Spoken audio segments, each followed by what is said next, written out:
আসসালামু আলাইকুম। শুরু করছি নগদ জনপদের খবর। সংবাদ কক্ষে আছে আমি তাসফিন আশরাফ।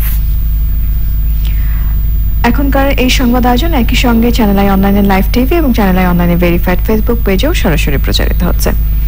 পাবনার ভাঙ্গুড়ায় দ্রুতগামী ট্রাকের চাপায় একই পরিবারের ৩ জন সহ ৪ জন নিহত হয়েছে। আহত হয়েছে আরও একজন। পুলিশ জানায় দুপুরে চর ভাঙ্গুড়া গ্রাম থেকে একই পরিবারের ৪ জন একটি অটো ভ্যানে করে পার্শ্ববর্তী হাটখোলা গ্রামে যাচ্ছিল। ভেড়ামারা পাথরঘাটা সড়কের রাঙ্গালিয়া লিংক রোডে উঠলে দ্রুতগামী একটি ট্রাক ভ্যানটিকে চাপা দেয়। এতে ঘটনাস্থলে একই পরিবারের ৩ জন নিহত হন। আহত ভ্যান চালককে আশঙ্কাজনক অবস্থায় ভাঙ্গুড়া উপজেলা স্বাস্থ্য কেন্দ্রে নেওয়া হলে সেখানে তার মৃত্যু হয়।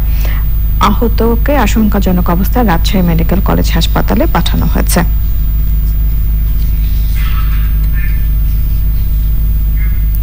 শরীয়তপুর নড়িয়া পৌরসভা নির্বাচনকে ঘিরে ছুটছেন সম্ভাব্য প্রার্থীরা। স্থানীয়রা বলছেন দল মতের ঊর্ধ্বে থেকে যিনি পৌরসভার উন্নয়ন করবেন তাকেই বেছে নেবেন ভোটাররা। শরীয়তপুর প্রতিনিধি এস.এম. মুজিবুর রহমানের রিপোর্ট।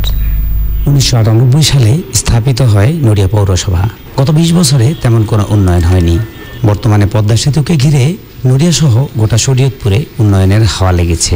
পৌরসভা নির্বাচনের তৃতীয় ধাপের তফসিল ঘোষণার পর জোর তৎপরতা শুরু হয়ে গিয়েছে নড়িয়া পৌর এলাকার মনোনয়ন প্রত্যাশীদের। আমাদের পৌরবাসীর যে কাঙ্ক্ষিত ফলাফল এবং যে নড়িয়াকে সুন্দর সাজানোর জন্য যা যা করা দরকার, আমি যদি পুনরায় মেয়র হিসেবে আসতে পারি, আমি বাকি কাজ পৌরবাসীর চাহিদা পূরণ করতে সক্ষম হব বলে আমি বিশ্বাস করি। যদি দলীয় মনোনয়ন পাই এবং যদি মেয়র নির্বাচিত হতে পারি, নড়িয়া পৌরসভাকে আমি মাদক মুক্ত, সন্ত্রাস মুক্ত এবং একটি আদর্শ পৌরসভা হিসাবে গড়ে তুলব। সম্ভাব্য বিএনপি প্রার্থীরা এখনো প্রকাশ্যে প্রচারে না নামলেও পরিবেশ বুঝে নির্বাচনে অংশগ্রহণের কথা ভাবছেন। জনগণ, যারা সাধারণ জনগণ রয়েছেন, নেতাকর্মী রয়েছেন, তারা আমাকে সমর্থন করে এবং নির্বাচনের পরিস্থিতি যদি ভালো হয়, সুশৃঙ্খল পরিবেশ দেখি, তাহলে নির্বাচন করব আমি আশা করি। সাধারণ ভোটারদের চাওয়া সৎ, যোগ্য পৌরসভার উন্নয়নের কাজ করবেন এমন মেয়র। যে প্রার্থী নড়িয়া পৌরসভাকে আধুনিক এবং সামনের দিকে এগিয়ে নিয়ে যাবে, উন্নয়ন করবে, আমরা এমন প্রার্থীকেই ভোট দিতেছে এবং এমন প্রার্থীকেই আমরা প্রত্যাশা করি। এরকম ধরনের লোক চাই যে দেশের উন্নত করব, জান প্রাণ দেশে খাটবো, পরিশ্রম করব, তারই আমাকে দরকার। নড়িয়া পৌরসভার 9টি ওয়ার্ডে মোট voter 22,000। SM. Mujibur Rahman, channel I, Shariatpur. কুষ্টিয়ার কুমারখালীতে ব্রিটিশ বিরোধী আন্দোলনের অন্যতম নেতা বিপ্লবী বাঘা যতীনের ভাস্কর্য ভাঙচুর করেছে দুর্বৃত্তরা।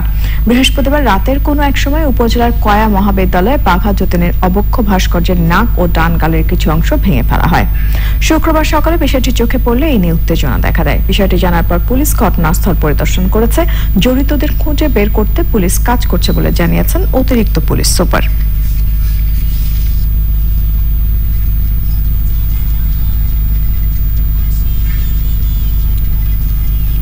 নগদ জনপদের খবর আজকের মতো এ পর্যন্তই। পরবর্তী সংবাদ আয়োজনে আমন্ত্রণ জানিয়ে শেষ করছি। ধন্যবাদ সবাইকে।